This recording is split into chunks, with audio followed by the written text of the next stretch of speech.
Сәлем достар, менің каналыма қош келдіңіздер. Бүгін сіздерге бақытты отбасы бағдарламасы туралы айтқым келіп отыр. Бақытты отбасы бағдарламасы мемлекеттік бағдарлама болып табылады. Яғни мемлекеттік кезекте тұрған адамдар осы бақытты отбасы бағдарламасына қатыса алады. Бақытты отбасы бағдарламасына кімдер қатыса алады? Бақытты отбасы бағдарламасына ата-анасынан айырылған балалар, бірінші, екінші топ мүгедектері және де мүгедек бала асырап отырған аналар. Және де мүгедек баланың өзі 18 жасқа толғаннан кейін де бақытты отбасы бағдарламасымен үй алу мүмкіндігі қарастырылған. Келесі санат көпбалалы санат.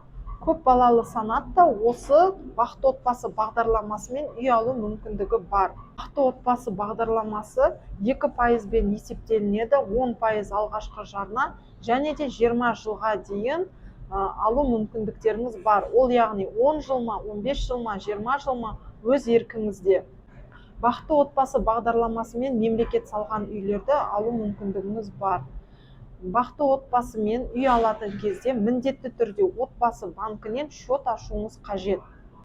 Конкурстан ұту үшін, ұту шансыңыз жоғары болу үшін, яғни жоғарғы этаждан бір немесе екі бөлмелі үйлерге таласа аласыз. Басқа түсіп, ұтқан кезіңізде отбасы банкі сізге 6 ай уақыт береді. Яғни 6 ай уақыттың ішінде сіз табысыңызды растап, алғашқы жарнаны құю үшін сізге 6 ай уақыт беріледі. Негізінде бақытты отбасы бағдарламасы өте тиімді бағдарлама болып табылады. Яғни үй алатын болсаңыз, осы бағдарламамен алып көрсеңіз болады.